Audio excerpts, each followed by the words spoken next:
and Associate Justice of the Supreme Court of California. Hear ye, hear ye, hear ye. The Honorable Supreme Court sitting en banc is now in session.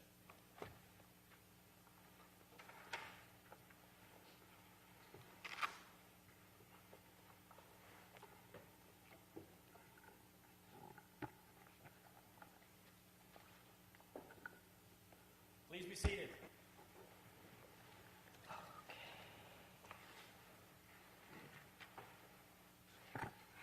Good morning. Welcome to oral argument.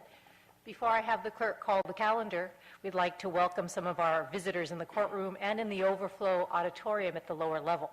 A group of international students from the University of San Francisco with Professor Lani Verotsko. Are you here in this room? Welcome. We also welcome the Moot Court class from the University of San Francisco, Professor Amy Flynn. Good morning. And the Immigration Law class from UC Hastings, Professor Richard Boswell. Welcome. Clerk may call the calendar. Good morning. Supreme Court of California sitting in San Francisco on Wednesday morning, September 4th, 2013 at 9 a.m. Case number S-202512. And raised Sergio C. Garcia on admission. For moving party, Committee of Bar Examiners of the State of California, James Wagstaff. Present, Your Honor. For appellant, Sergio C. Garcia. Jerome Bishkin. Ready, Your Honor. For amicus curiae, California Attorney General Kamala D. Harris. Ross Moody. Ready. For amicus curiae, United States of America, Daniel Kennedy. Ready. Case number S-201619. Bavrudin Kurwat, plaintiff and appellant versus Mark B. Kislinger, et al., defendants and respondents. For respondents, Dale B. Goldthart. Ready, Your Honor. For appellant, Robert S. Gerstein. Ready, Your Honor. Case number S-204387, Elaine Vasquez, petitioner, versus Workers' Compensation Appeals Board and Warehouse Demo Services, et al., respondents. For respondents, Christina J. Imre. Ready, Your Honor. For petitioner, John A. Mendoza. Ready, Your Honor. For amicus curiae, California Applicants Attorneys Association, Charles R. Rendell. Ready, Your Honor. Thank you, counsel.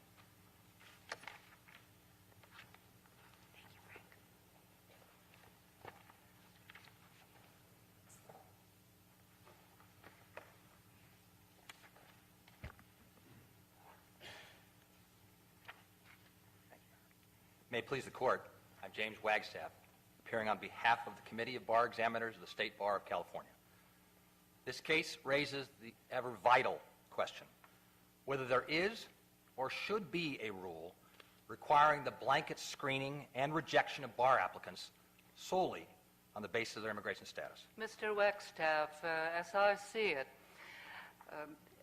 the important issue before the court pertains to a federal statute. And I think it's Section 1621 of, 8 U.S. Code. And I presume that eventually, in the course of your argument to this court, you would focus on certain phrases in that particular provision. First of all, let's make it easy.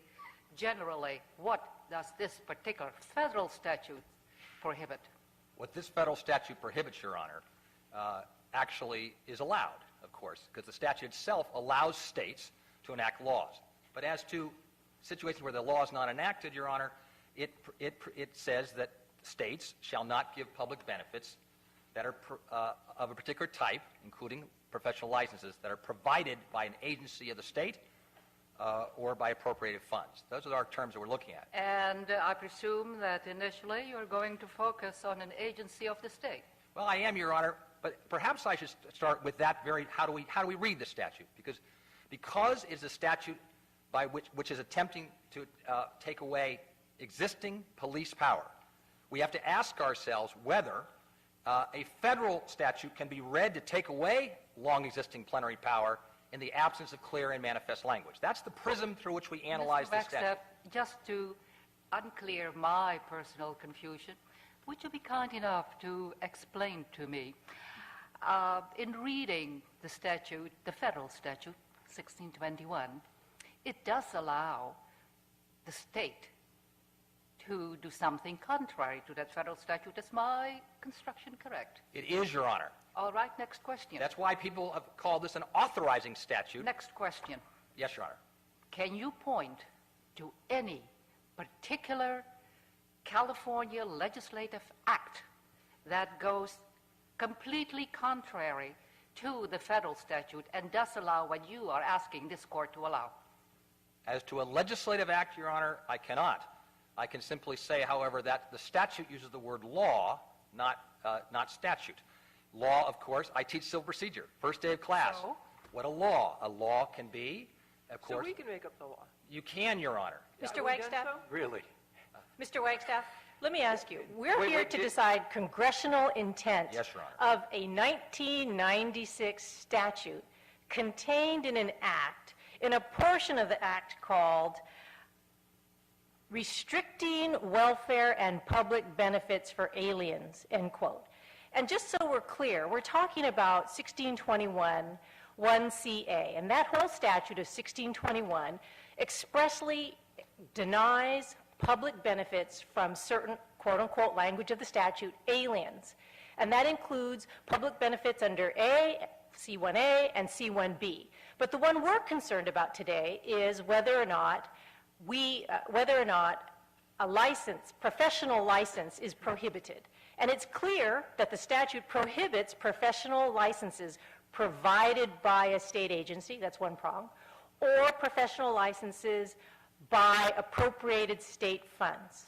Are we on the same page here for what we're You doing are? here? Yes, we are, Your Honor. So why is it that this statute doesn't it preclude us from granting the license here? Thank you, Your Honor.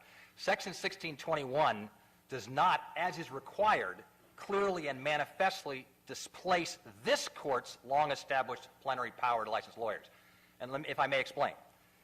Since the founding of the Republic, the power to license lawyers rests with state courts. No question about that. It's the core sovereign power of states. And the Supreme Court and this court in Martinez has told us, when we look at a federal statute to see whether they intended to take away core power, we ask ourselves, did they do so in manifest and express terms through, in the language of the Supreme Court, unmistakably clear language, a plain statement? What's not clear in this statute, which provides that aliens or non-immigrants not documented are not eligible for any state benefit, including a professional license? What is not clear there? It has two qualifications, Your Honor. First, it is only if the license is provided by an agency. Let's start with that one. All right. Agency. Agency, I think no one here is arguing that the Supreme Court of the state of California is an agency. Wait a minute. That's an interesting issue that you raise. Okay. And again, I need clarification from you and, of course, from the other attorneys who will be at the podium. What you do have in support of your position is, I'm trying to find the particular case that you refer to in your briefs, where you point out that the word agency, when one takes a look at other federal statutes, does not include the courts and is limited to the executive branch administrative agencies. Right so far? Yes, Your Honor. But And the Supreme Court has told us that in the Hubbard decision. yes, Hubbard, 1995 decision. And there's also a federal statutory provision, 5 U.S.C. Section 551, paren 1, end of paren, defining agency for purposes of the Federal Administrative Procedure Act to exclude federal courts. Fine so far. You've got that on your side. But then we take a look at other sources. And it appears that 22 U.S.C. Section 661, 6106, paren 1, says the term agency of the United States government includes any court of the judicial branch. And taking a look at California law, Government Code Section 3202, the term state agency includes every state office, department, division, bureau, board, commission, superior court, court of appeal, and the Supreme Court. My approach, and I'm just talking about my view, which may be completely wrong, and that's why the attorneys are here to correct me. It would appear that given the ambiguity as to what the word agency means as used in Section 1621 of the federal statute, there appears to be ambiguity. Once there is ambiguity, we apply well-established rules of statutory construction. We then have to figure out what was congressional intent in this particular instance. And I presume we can then also take a look at the legislative history pertaining to the eventual enactment of the statute here. And what was the purpose that Congress had in mind when it enacted Section 1621?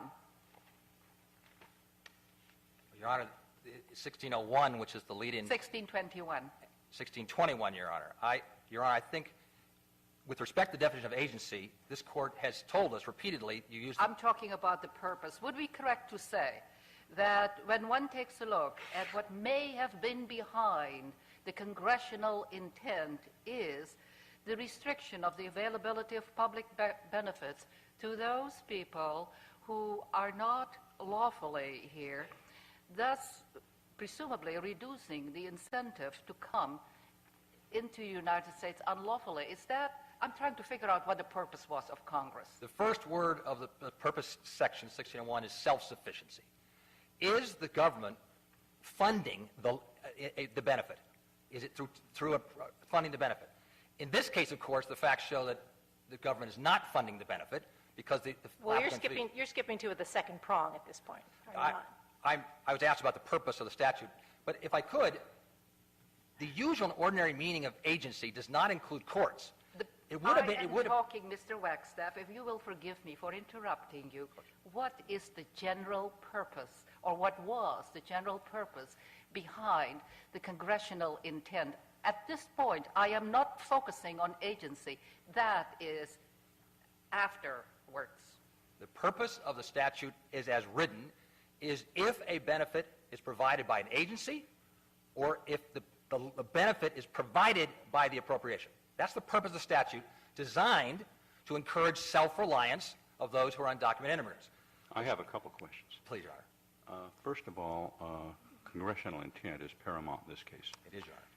And is there anything in the history, the congressional history, that would indicate that Congress wanted to parcel out a license to practice law as opposed to a license to practice medicine, a license to conduct nursing services, a license to teach? Is there anything at all that you can point to that would indicate that Congress felt that a license to practice law should be treated differently? Yes, Your Honor. Because of the manner in which the Congress knows, and this Court and the Supreme Court of the United States have said we interpret laws. You don't assume a law applies to a lawyer if it's taking away sovereign power from the state, such as licensing. Congress must be express in saying it. So were they? I've been carrying this statute around for some weeks. It says of an agency, it could have easily said, and of a court, a license provided by a court. Well, I'm talking about specific language. I mean, you know, we can look at the term agency and argue whether that covers courts or not. But I'm arguing about, I'm raising the issue of whether there's any congressional history, legislative history, that sets aside a law license in a separate category from any other type of professional license. Your Honor, there's no legislative history either way, and I think that answer then informs us. Well, let me stop. Of course. You answered Justice Baxter's question that there isn't any express language, but you also, when quoting the National Policy on Immigration contained in the Section 1601, it also contains a provision that says, it continues to be the immigration policy of the U.S. that aliens within the national borders not depend on public resources to meet their needs, but rather rely on their own capabilities and the resources of their families and private organizations. That's what it says, does it not? It does, Your Honor. In the language of intent in Section 1601. It does, Your Honor. So how does that statement by Congress that aliens within our borders be self-reliant, but rely on families, capabilities, their own resources, and private organizations as opposed to the judicial branch? Because, Your Honor, that of course is one of the purposes, to encourage self-reliance, to not take tax dollars to pay for somebody's Right. monetary benefits. In this case, of course, because it's self-funded, we don't have that. But if I may, we have to read the statute and its words through the prism of reading preemption and Supremacy Clause statutes. We don't ask ourselves, did they mean to exclude lawyers? That's not the law. The law is, if it's state sovereign power, we ask ourselves, did they mean to include lawyers? Mr. Wagstaff? Yes, Your Honor. I want to take you back, before we get so far away from it that everyone has forgotten it. The answer to what I thought your answer to Justice Corrigan's question was, we, meaning this court, get to make up the law. Did you really say that? No, Your Honor, I didn't say make up the law. I said that Subdivision D authorizes states to provide benefits if Subdivision C applies, which, as Your Honor knows from our briefing and my argument, we believe it does not, because it does not expressly identify professionals, and I can go there. But as to D, Your Honor, it says the state can have enactment of law. One of two things happens. Either they meant... Has there been any enactment of law in California that governs this case? There has not been, Your Honor, until today.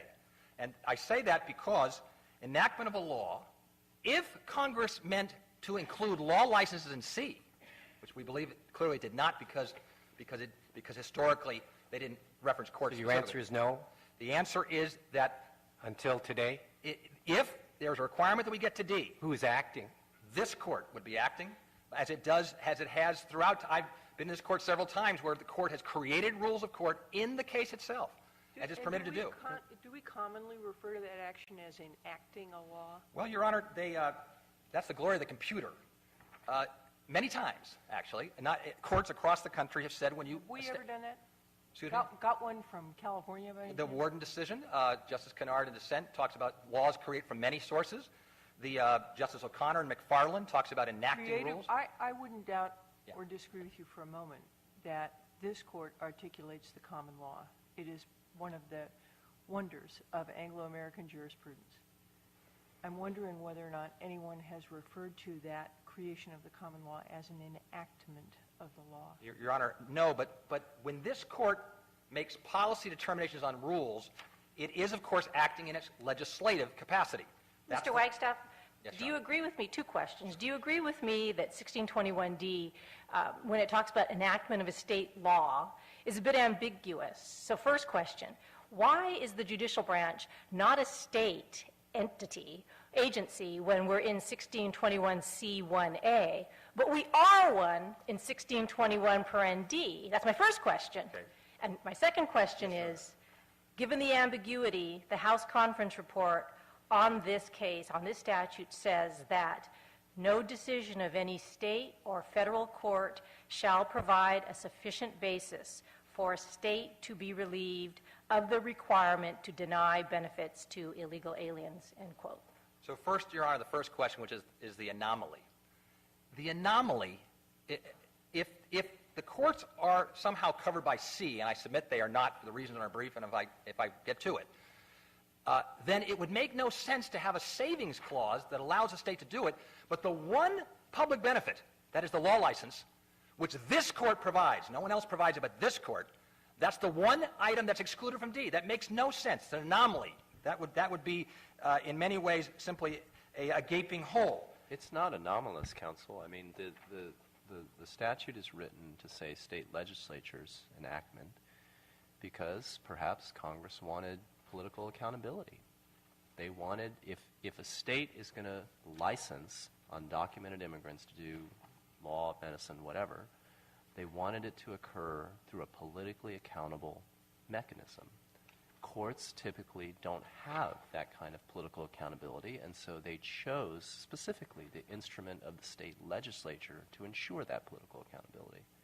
Why isn't that the most straightforward reading of the statute? I don't think it is, Your Honor, because the core sovereign power on law licenses is this court. It's not the legislature. I understand that, but of course our legislature has legislated on the practice of law in lots of different ways. And if the legislature were to pass a law that said, we think undocumented immigrants should be allowed to be evaluated for a law license irrespective of their immigration status. And of course, if this court were inclined to agree with the legislature, we would simply defer to that statute. There would be no problem with that. Your Honor's phrasing... Congress is not saying that the legislature of a state must be authorized to license people. It just says the legislature has to express that is agreeable to them. But subdivision D talks about the state providing the benefit. And in this case, Your Honor, the only sovereign body with core sovereign power that can do so is this court. This court has on occasion used the aid of the legislature, but on repeated occasions, the Merco case, In re Attorney Discipline, etc., this court has said the plenary and exclusive power to issue law licenses and to regulate the practice of law is in this court, not the legislature. Except, Mr. Wagstaff, that of course there is something else drifting out there which says that while you are right that yes, we ordinarily do have that power, but the federal government has the plenary authority over matters relating to immigrations. And at least as I understand it, provisions of federal law regarding immigration may well preempt or do preempt state law.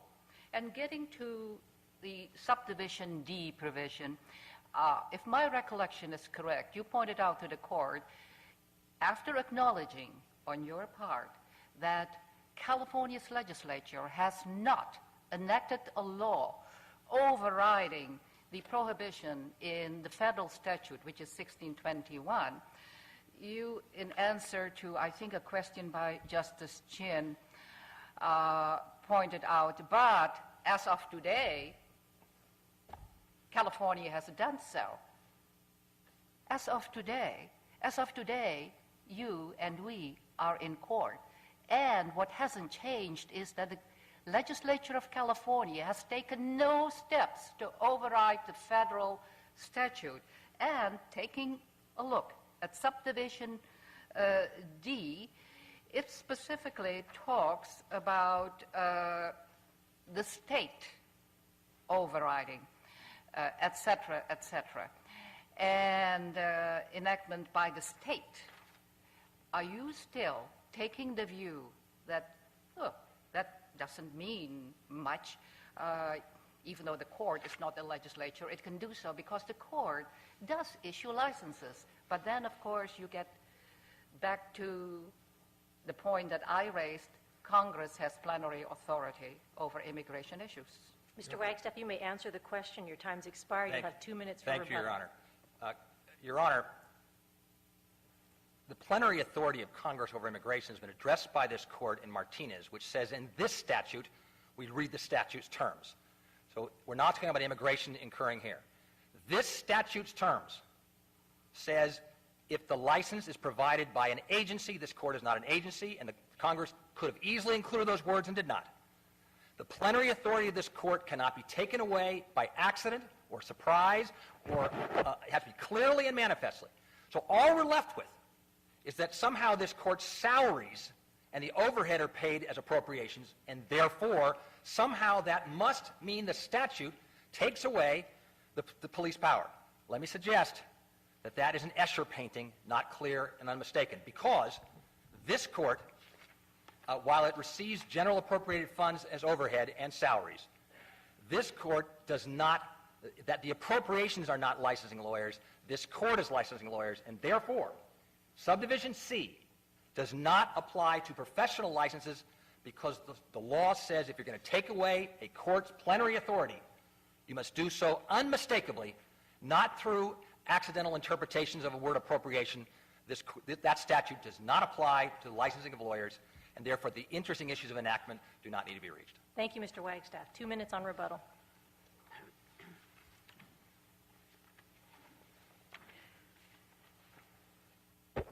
Thank you, Your Honor. Jerome Fishkin on behalf of Sergio Garcia.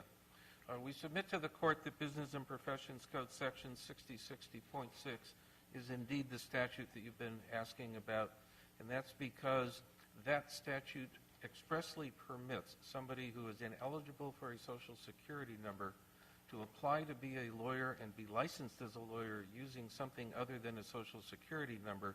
And by definition, as far as I can tell, and as we have briefed and some of the amicus have briefed, is the only group of people that fits under that code section are immigrants who don't have green cards or perhaps work permits. And therefore, that is, if a statute is needed, that is the statute that does so. So it's your view that that statute relating to eligibility for Social Security benefits is a statute that satisfies the requirement that the state provide through the enactment of a state law which affirmatively provides for the eligibility of an unlawful immigrant? Yes, Your Honor. Would also like to reiterate what was said here, that law licenses are different under preemption analysis, under federal preemption analysis. We start generally with the premise in preemption that we first look at the language of the statute, but the preemption analysis requires us also to look at the entire statutory scheme. And the case law has told us clearly that lawyers and law licenses are different, and if there's an intent to license for a preemption statute to preempt this court's ability to admit or discipline attorneys, it must So, Mr. Fishkin, under that analysis, then if we look at 1621C1A and B, and if the argument carries the day that the Supreme Court is not covered under 1621C to prohibit benefits, then I suppose it means that the Supreme Court can give grants, contracts, loans, commercial licenses, retirement, welfare, health, disability benefits, public or assisted housing benefits, educational benefits, food assistance, unemployment benefits, and any other similar benefit to, as the statute calls, aliens. Is that right?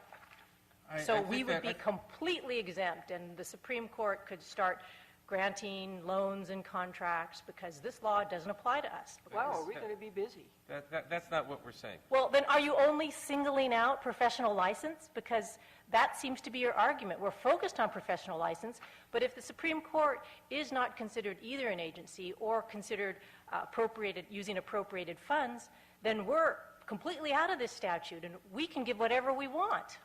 Isn't that the logical conclusion of your argument? No, I don't think so. I think it means this court can admit lawyers, this court can discipline lawyers, this court, without reference to that statute, can do as you did in the attorney discipline case and impose dues on lawyers.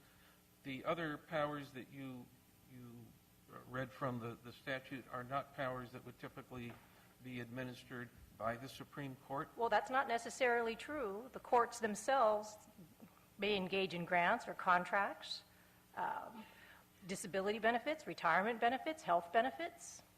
That's what we do. We have employees here. That's what we do. I would have to come back to where I would support what Mr. Wagstaff said, and that is we're concentrated here on the professional license, and that when the federal government is going to take away the power to discipline and the power to admit lawyers, it must do so expressly and not by implication, and it hasn't done so here. Well, so is your position that if they wanted to include law licenses, saying professional licenses isn't enough, they should say law licenses and medical licenses and barber's licenses and fishing licenses and whatever other kind of licenses might fall into that category? Because if they don't enumerate them, the umbrella professional licenses is not sufficient? No, what we're saying is that because law licenses uniquely come from the judicial branch of the government and not elsewhere, that it's the law license that must be specified, and the failure to specify the law license. So the doctors would be out of luck and the barbers would be out of luck, but the lawyers, they have to be specifically articulated. Lawyers have to be specifically articulated. I think we have briefed that issue. I think several So of the amicus would have. this statute otherwise apply to physicians, for example, who are also licensed by the state? I assume so, because number one, physicians are not licensed by the judicial branch of the government, and that's where we think the Doesn't that seem distinction like an is. odd result to interpret the statute that way when they use a universal term? And most people, when they think about professional licenses, if you're not in a profession that's otherwise licensed, the average person thinks of doctors and lawyers, don't they? I think the average person probably thinks of doctors and lawyers and a couple of others and gives no thought to the fact that lawyers are licensed from the judicial branch of the government by the inherent power of this court, and doctors are not, and dentists are not, and cosmetologists Counsel, are what do not. you think the appropriated funds language in C means? I think appropriate... What does it mean to have a license provided by appropriated funds? I would envision something like the medical board, where the government provides funds to an agency, and those funds are used to provide the license. Without the medical board, I mean, there is no literal meaning of the phrase in the sense that the funds aren't providing the license in any case. I mean, some entity is providing the license, is it not?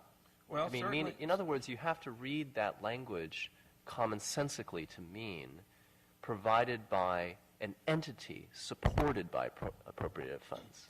Doesn't it have to mean that? no, it can mean, for Do instance... funds go around walking by themselves, Funds- handing out licenses? No.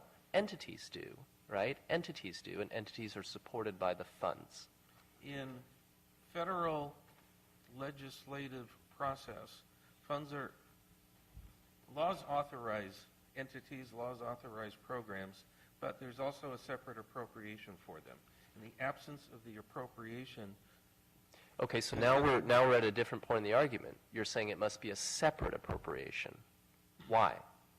That's not in the language of the statute. it says the use of appropriated funds, and I will agree with Mr. Wagstaff that the appropriated funds do not provide the license. It's the inherent and plenary power of this court that exists whether or not there are appropriated funds. The legislature does not appropriate funds for this court next year. This court still has the power to license attorneys. If the legislature appropriate funds and the controller doesn't cut the checks, this court has the inherent power to license attorneys. It's not the appropriated Do you funds. also agree with Mr. Wagstaff that this court should enact a new law? And in enacting that new law, we should use the policy considerations that you have urged? I agree that this court has the power. I believe that's what you did in the in re attorney discipline case, is created a rule of court to assess dues on lawyers based on an OSC or based on a hearing in a case, and that it was a Supreme Court rule, and that's part of the Supreme Court's what's sometimes referred to as the legislative side of a court, where the where the court enacts rules.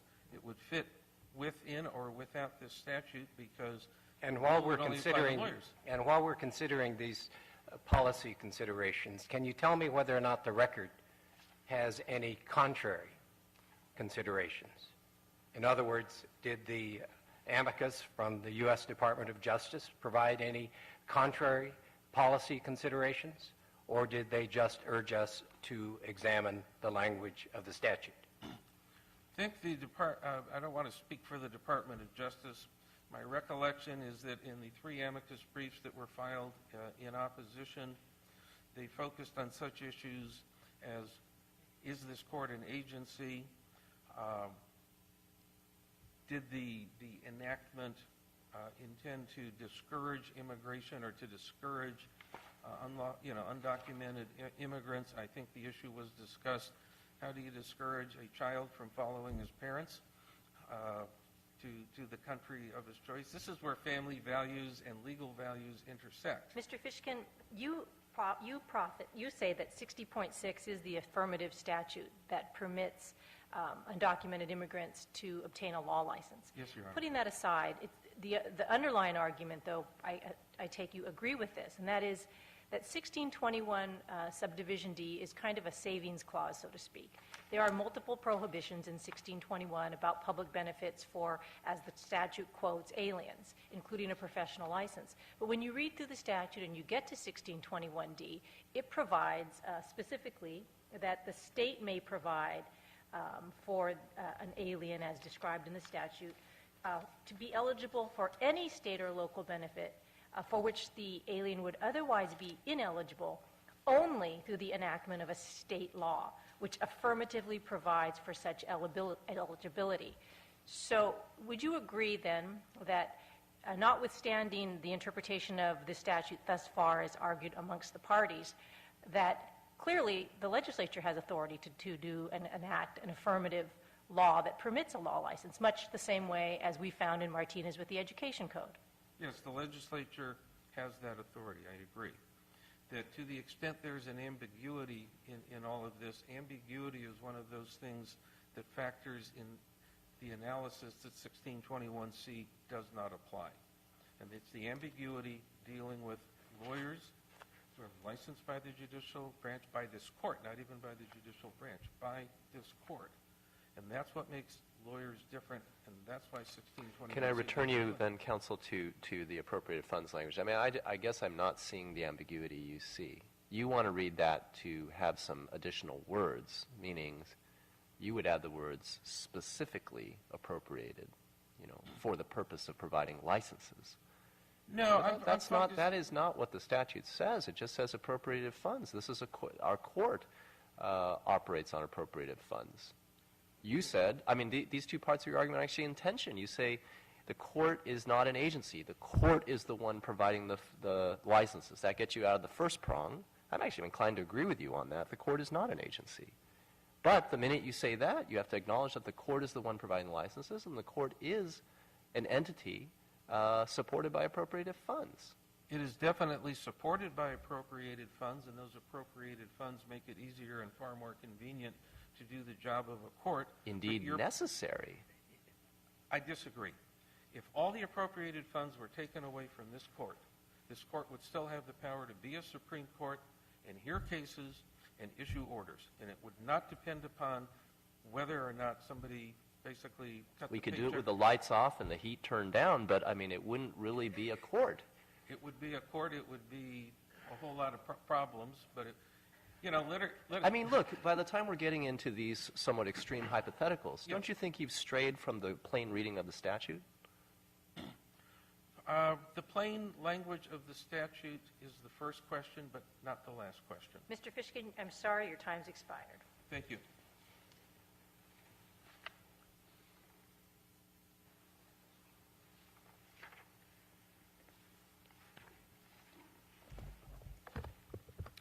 Good morning. May it please the court.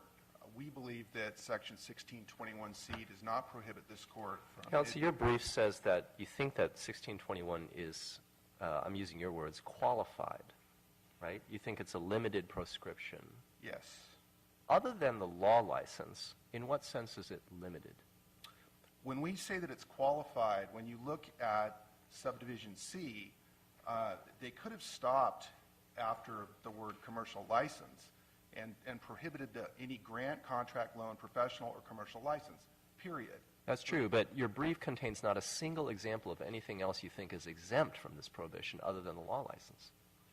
We're not aware of anything else that is exempt. So it's not much of a limitation, is my point. My point is that words follow the word license, professional license, and there are two qualifications. The first one is this agency qualification, and the second one is provided by appropriated funds. And what we have argued is that because of the inherent power of courts to admit attorneys, the cases say that unless the Congress either writes something that applies to every person and is over-inclusive, or is very specific and goes right at the heart of the matter and talks about courts or attorneys, then it is not attempting to regulate those functions. I think it's not a bad argument, but my point is that, okay, so you have the word professional license, which you have to concede, I think, that ordinarily, in ordinary parlance, if you just see that word, it's doctors and lawyers, like Justice Corrigan said. Now, your claim is that The lawyer part of the doctors and lawyers, the commonsensical reading, is excised from the statute by these qualifications, state agency and appropriated funds. I'm asking, if you think those are qualifications, right, on the proscription, is there anything else other than law licenses that are excised from the common sense reading of the term professional license, or for that matter, grants, contracts, or loans? Well, So it's The a answer- one. the It's answer's a no. one. It's a set of one. The answer exception is a set of one, and it happens to be the one you're arguing for. As far as I'm concerned, that's fine. And the reason is because we exist in a world where your power is plenary in this area. And what we ask is, did Congress intend to control you? That is the question That's as a I see very it. entertaining argument designed to make us feel good. By golly, Congress can't control us, but Congress used a very broad term, professional licenses. It does happen to be the case in this state, and as far as I know, all the other states, that the Supreme Court is the ultimate issuer of the license. But don't you think it would seem odd if they really wanted to say we mean all other licenses, doctors and dentists and beauticians and all those other people who are licensed, except lawyers, they could have said that. It's actually the other way around, Your Honor. And that's what the cases that we cited say. The Federal Trade Communication case, where the Federal Trade Communication said we have a right to regulate attorney conduct because there's this broad statute that controls the way certain financial transactions occur. And we know that lawyers are involved in those, and so therefore clearly... But that was a far more ambiguous statute. I mean, the statutory term in that case was financial institutions, was it not? It was financial institutions. I mean, but if that doesn't, it's not a professional license, commonsensically means lawyers and doctors. Financial institutions doesn't even come close. So my answer to that would be that the statute does not say that you cannot have professional licenses. There are all these words that follow. So if they intended to simply block all professional licenses, they could have put a period there, and then we wouldn't be advancing this argument. Well, no, they perhaps permitted situations where private entities do the licensing with no complicity by the state. Those are left out of the equation. Everybody agrees with that, I think. None of the words that follow relate to that, Your Honor. The words that Well, that's follow... the very point, is that after one of the other counsel mentioned that the purposes of the statute were to encourage reliance on either self-sufficiency or reliance on private organizations. Who's more self-sufficient than Mr. Garcia? I concede that. That's not the point. The point is that there are other... You said if they put a period after professional license, we'd be done. No, we wouldn't be done, because the Congress specifically wanted to remove from eligibility the licenses that were provided by the state in some way, either by agencies or by entities supported by the state. It was the state complicity in the license that they were after. Isn't that the plainest reading of the statute? With respect, I submit no. And for the construction that you were advancing in questions to my brothers was that the first clause stands for agency, and then the second one, because it's appropriated funds, also stands for agency, essentially. And to me, that would mean that there's much surplusage in this statute, and that's not the way that we construe a statute. Counsel, let me ask you this question. It seems to me Congress, in passing 1621, extended an open invitation to the states to enact legislation to permit undocumented residents to be licensed in a variety of ways. And I'm troubled, or not, I shouldn't say I'm troubled, I'm curious as to why the legislature has not taken up that invitation. Do you happen to know? Has there been an attempt through the legislative process to not only focus on lawyers, but also to focus on doctors and nurses and teachers and a variety of other professionals that are in need? I can't answer that question. I will say that this is a dynamic field. We've seen a lot of changes. We've seen the DREAM Act recently. We've seen this court's decision in Martinez.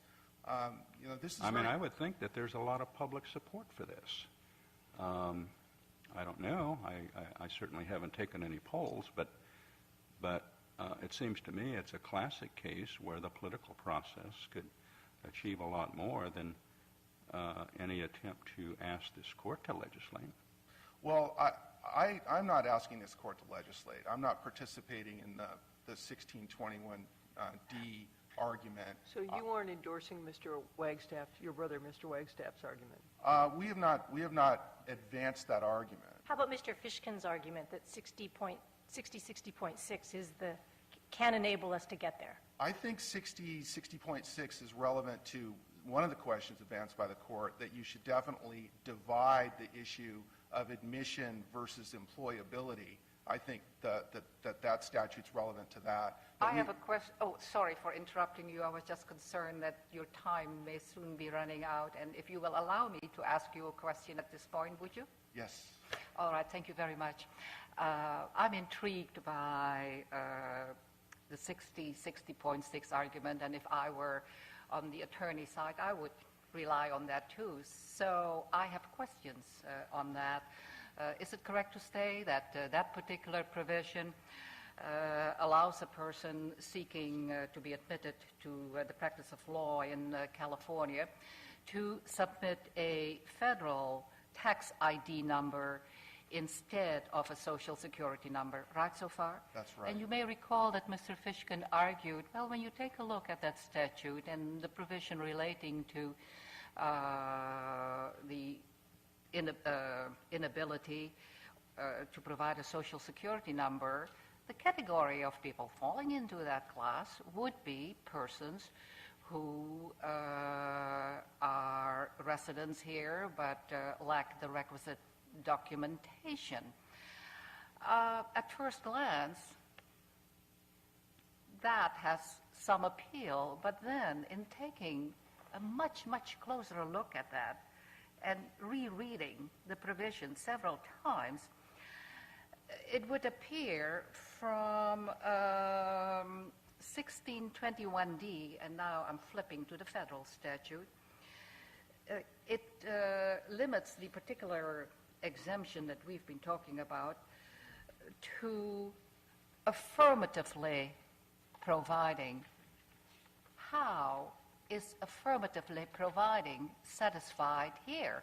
One would have to deduce from, well, those who are not here on a legal basis would not be eligible for Social Security benefits. Therefore, blah, blah, blah, blah, blah. Does that satisfy the affirmatively provide requirement that Congress has put in its federal statute? There isn't one reference to residents who are not lawfully here. I agree that that's a weakness in the argument. And that's why I rely on 60.6. It's merely to point out that immigration status should not... But that's what I've been talking about. Am I missing something? My question to you pertained to 60.6. We're not arguing a D exemption. We have not attempted to find either that statute or the inherent power of what this court can do after this argument to satisfy D. We're strictly arguing C. And I'm hoping that if... Oh, because you see a weakness in the other argument, and so you're not joining your brethren. I will not disparage their arguments, but I will acknowledge that I'm not advancing them. Mr. Moody, your time's expired. Thank you. Thank you.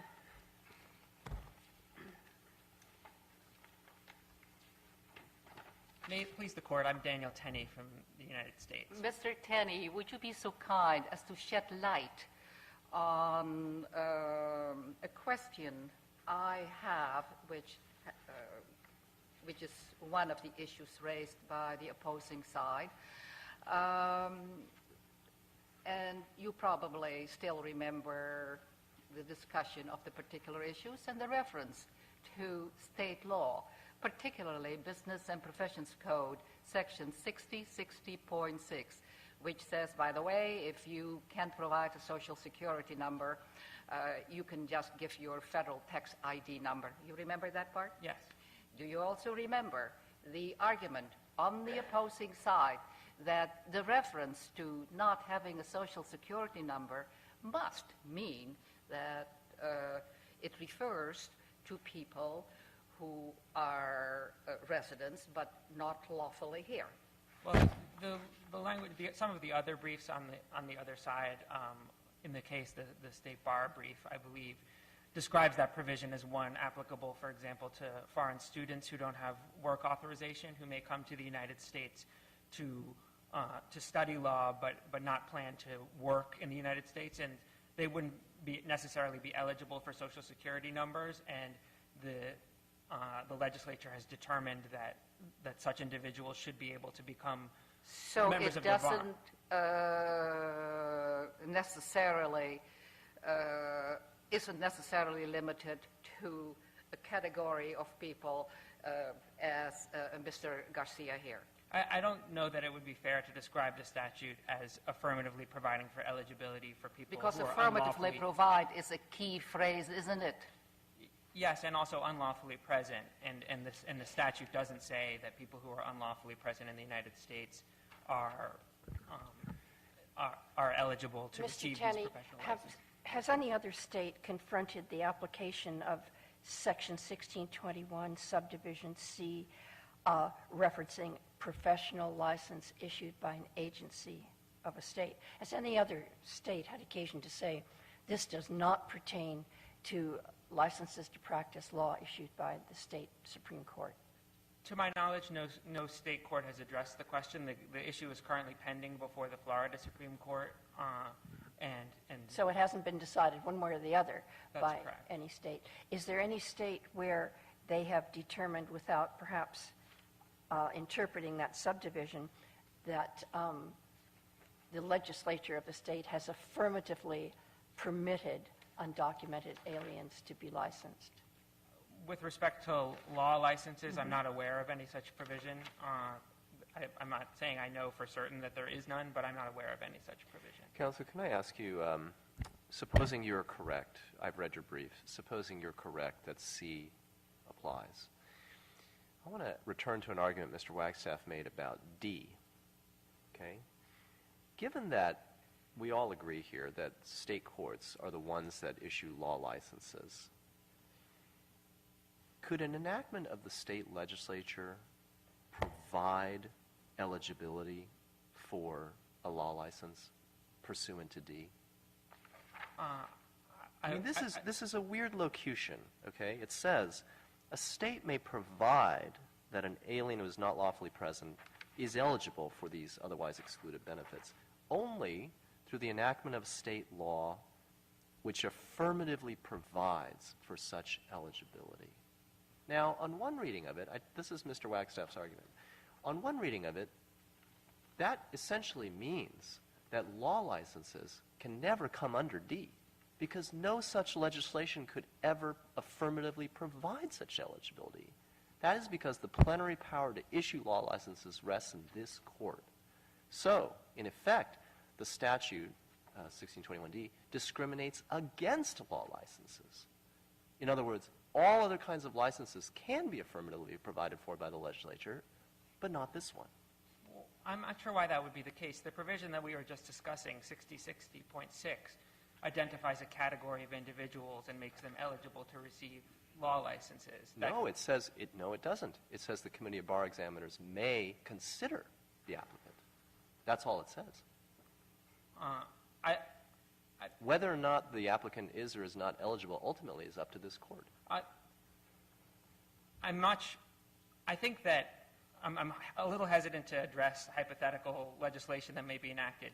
I suspect, though, that if the legislature enacted a statute saying that such individuals were eligible and this court agreed with that and said that such individuals should be eligible, that would be sufficient to satisfy D. What other circumstances would satisfy D, I'm not in a position to address right now, but it doesn't seem like a hole in the statute in the sense that there's no way that such individuals could be provided licenses. I think that if the legislature and the court together agreed on it at a minimum, that would suffice. And I'm not sure that would be a reason going back to the sort of main issue in the case relating to Section C, Congress in that section was intending to be comprehensive, and it indicated that in several ways.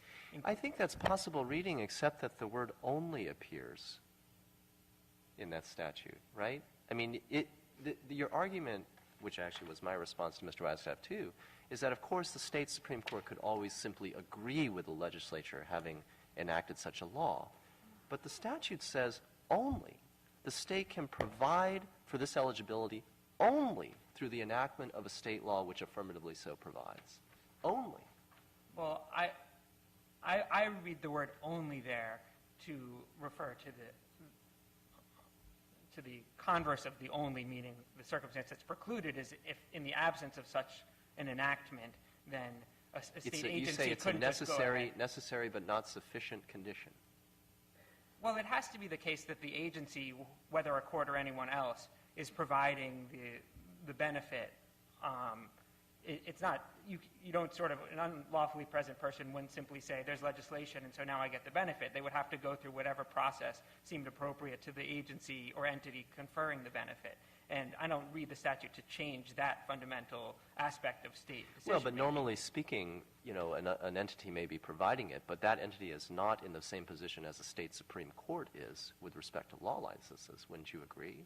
I mean, if California passed a statute that said the Medical Board of California, right, shall consider these applicants, well, the Medical Board of California would be bound by that statute. We, on the other hand, consider the views of the legislature, but we also measure them against our inherent plenary authority to decide who is or is not eligible for the bar. Well, the existence of discretion of this court with respect to who may or may not be admitted to the bar of this court doesn't seem relevant to the question of whether Congress intended for professional licenses, including law licenses, to be included within the statute at all. You could have a discussion, if there were such an enactment, about the circumstances in which it would override 1621C. It doesn't seem plausible. It's necessary to reach this, don't you think? Because your construction of the statute is dependent on the notion that C enacts a general prohibition, but there is a kind of federalism outlet in D. And that's the way the statute is kind of in balance, right? General prescription, but an outlet for states to enact exceptions. And that is the balance struck by Congress. I'm asking you, does this balance apply to law licenses? Because if it doesn't, that may suggest that we're not reading the statute correctly. Right, and I think my answer to one of your earlier questions was that legislation that provided for such eligibility and this court's decision to issue a law license to such a person, we don't think there would be any federal prohibition on the issuance of such a license. So that is your position. That would be an outlet if the state enacted such legislation. Whether there are other outlets is not something that we're addressing today. Mr. Tenney, I want to ask you a question about the Supremacy Clause. We've heard a lot today, even now, about this court's plenary authority over admitting applicants, qualified applicants, to practice law in California. But we also have on the flip side the federal mandate that Congress has plenary authority to legislate over immigration matters. And so how do you reconcile the two authorities, plenary authority over immigration, which is, as a result, was this statute prohibiting, restricting public benefits, and the state's plenary authority, not the state, the Supreme Court's plenary authority over admission of applicants to practice law in California?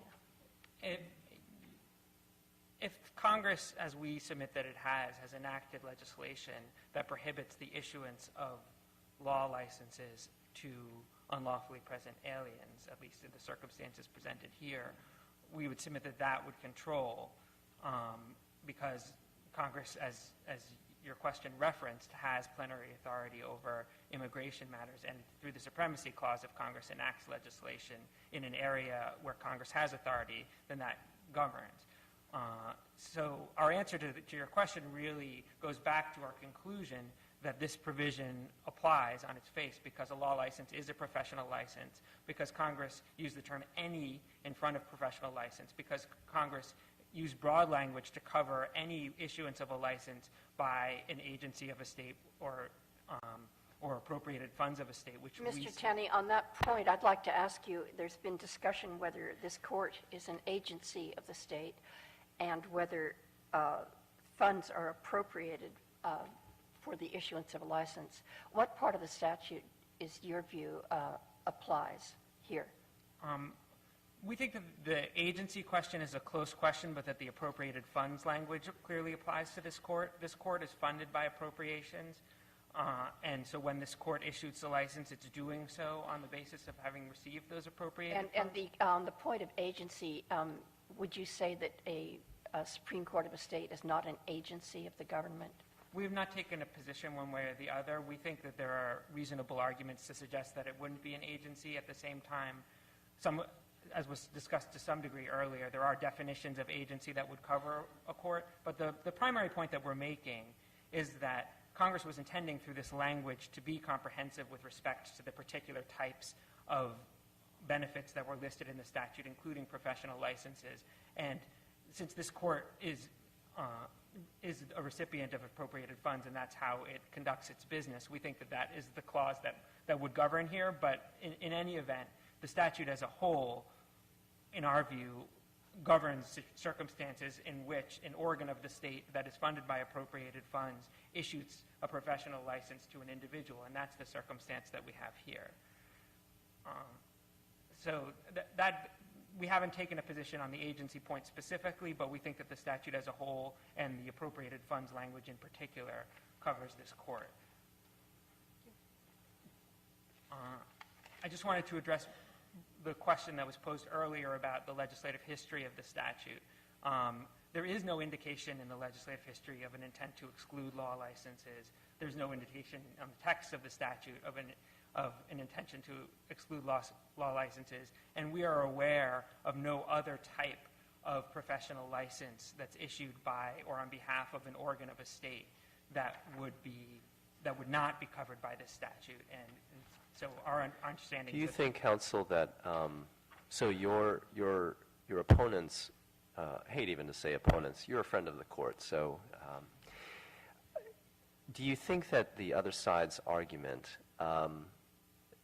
that we begin looking for a clear statement is correct in this context? It's preemption, right? I mean, that's the general baseline. It's a complicated question because it's an immigration statute where Congress has special powers. Right. And I think that our view really is that we think that the meaning of the statute is clear. Okay. We don't think the court needs to address the question of exactly what standard.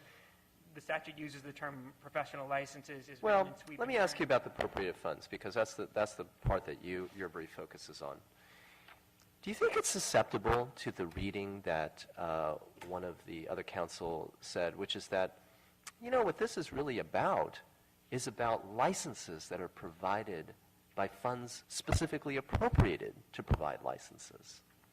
There's no indication that Congress intended to hinge eligibility for licenses on the specificity of the appropriation. But otherwise it would be a redundant statute, because entities that are funded by the state providing licenses would ordinarily just be state agencies. Well, we think that maybe not exclusively, but I mean, isn't that generally so? There will be significant overlap between appropriated funds and agency of a state. There are, in addition to this circumstance, there are other circumstances in which it might be clearer that appropriated funds are at issue than an agency of a state. For example, if there were some non-governmental entity that had a contract through which it could provide appropriated funds. So we don't deny that there might be significant overlap between the use of appropriated funds and the agency of a state language. But that only underscores that Congress was trying to be comprehensive here.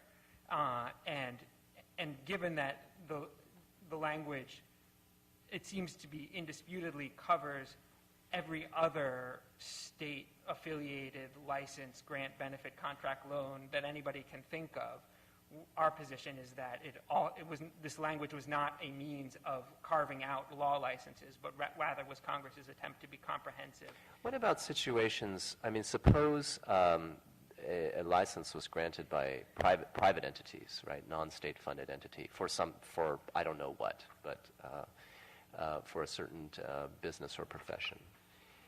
If a dispute arose as to the granting of the license pursuant to contract dispute or something else, and a court had to intervene to interpret terms, do you think that would be covered by this language?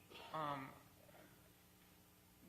don't want to go too far on the hypothetical, but certainly I just want to know how far it goes. That would be an implication of our position, because in that circumstance, as I'm understanding the question, the license is provided by some other entity, other than a state agency and other than through appropriated funds, and then this court is simply enforcing the terms of that license or construing the terms of that license. That's a very different situation from the one that we're urging here, which is where the court itself is issuing, or in the words of the statute, providing It is different in certain respects, but it is also an availment, right? It is an availment of the instruments of the states. It's an availment of public resources. It's an availment of the taxpayer-funded instruments of the state. I mean, the state is omnipresent in that respect, right? And so you can't really have a regime in which a person is getting licenses or getting other kinds of available benefits solely privately. I mean, if you concede that enforcement through state-funded institutions is available to an undocumented immigrant, that's not that far away from this case. Well, it's far away in the relevant respect, which is that... I mean, here we have a state bar entity that is privately funded. Nobody disagrees with that. And it's just that the last step of the conferral, the certificate, I have one on my wall, says the Supreme Court of California, right? But most of the work and the inquiry, assessment of the applicant has been done by a privately funded entity. The language that Congress used and the step of the process that Congress focused on was provided by. And there's no dispute that the entity that's providing the license, regardless of the invaluable role that the Bar Committee does in some of the prerequisites, the entity that's providing the license is this court. And this court is funded by appropriations. And that is the inquiry upon which Congress focused. And so this court need not reach questions of if a private entity is providing a license and then the state is involved in some other way. This case involves a circumstance in which this court is providing the license, and the words of the statute talk about provided by. And so that is as far as our argument needs to go in order for this case to be resolved. Mr. Tenney, can I ask you a question about the opposite of your argument? And that is looking at C1, A, and B. They both contain what a public benefit is, and they both contain those sections provided by an agency or appropriated by state funds. They both say these public benefits are prohibited if they are provided by an agency or they are by an appropriated state fund. So if we believe the argument and hold the argument true that this agency of a state language does not cover the Supreme Court, and appropriated funds of a state also do not cover a court. But let's just take agency. That's the simpler one. In that situation, if the agency of a state does not mean the Supreme Court, then that means, by logical consequence, that the Supreme Court can now then provide a grant or a contract or a loan or retirement benefits, welfare benefits, health benefits to unlawful, undocumented immigrants. Because if you take us out of that statute and say that it doesn't mean us, then that means to me that we would be able to provide those benefits. Is that an accurate reading of the extension of that argument? I don't want to characterize the position of my colleagues here. I do think that is a problematic feature of the reasoning on the other side.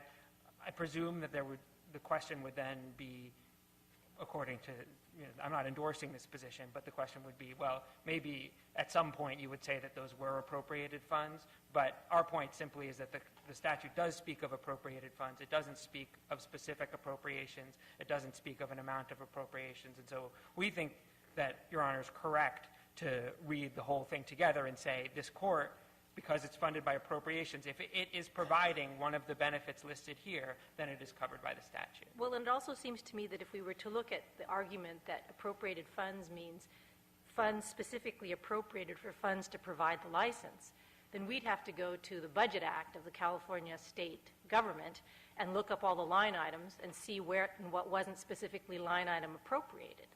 We don't think it's a plausible reading to say that the appropriation needs to be specific in some respect. If there was a general appropriation and an agency wanted to use that appropriation to provide benefits to unlawfully present aliens, we think it's clear that Congress did not intend to authorize that. So we agree that the specificity of the appropriation is not relevant. Unless there are any further questions. Thank you. Thank you, Mr. Tenney.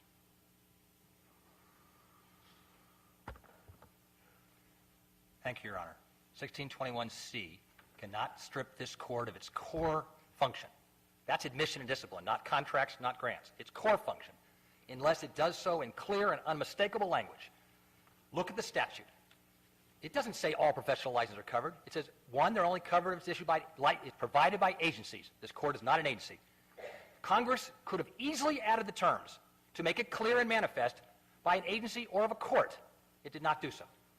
So we come down to finding the clear and manifest language only in the appropriation language. That somehow, because this court gets funding, therefore, we can go to first base vis-a-vis right field.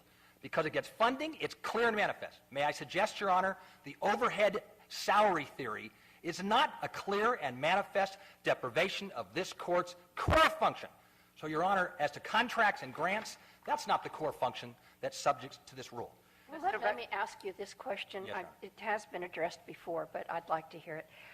What would the rationale be for Congress to exclude law licenses from all other licenses? An excellent question, Your Honor, because Congress may well have been aware, with no legislative history we don't know, being lawyers, the power to provide a license does not come from the legislature. But it what comes would their from courts. policy reason be for excluding law licenses from everything else? The same reason, Your Honor, that underlies the limits on preemption. That is, the Congress could have said we're not going to interfere with that core function, that one. And, Your Honor, it brings me to 1621D. That gaping hole, the oddity of saying that law licenses are covered somehow by C, if you accept that this going to right Can field I ask first. you, Yes. I'm familiar with the D argument, Okay. but the C argument, do you know how the California Medical Board is funded? I don't, Your Honor. But I do know that some Would it agencies matter pay to for you- licenses. Yes, okay. So would it matter to you whether or not, I mean, the California Medical Board licenses physicians. It also does a lot of other things. It investigates complaints. It provides information to consumers. It does, would it matter to you if the California Medical Board just got a general appropriation and then it decided within its own discretion how it's going to divvy up that appropriated money, some to the licensing function, some to the investigation function, some to the consumer information function? Under this statute, Your Honor, it wouldn't, because agencies are already covered. So if agencies are covered, we don't have to worry about appropriations. What a weird redundancy. What a strange way of getting there to say that agencies which are appropriated are somehow also covered by D. Would it matter to you if the California Medical Board were a private organization then that operated on contract with the state? To the extent that I think that's what subdivision C appropriation is dealing with. But why? I mean, so this is my question: is if the function of the appropriation is not specifically earmarked to licensure, wouldn't that still be covered? That's an argument that's been made, Your Honor. But may I? That goes to the overhead theory. You may answer the question, wrap up, and then your time is I will done. do so, Your Honor. The policy underlying this statute does not apply to law licenses because Congress had not expressly applied to law licenses. And, Your Honor, this court certainly can issue a single decision here that says in this state There will be no per se exclusions based on this particular category, as this court has done for 50 years in making sure that individual characteristics are not a bar. We get judged on the merits of each individual application, not on the basis of our characteristics. Thank you, Your Honor. Thank you, Mr. Wagstaff. Thank you, counsel. Matter submitted.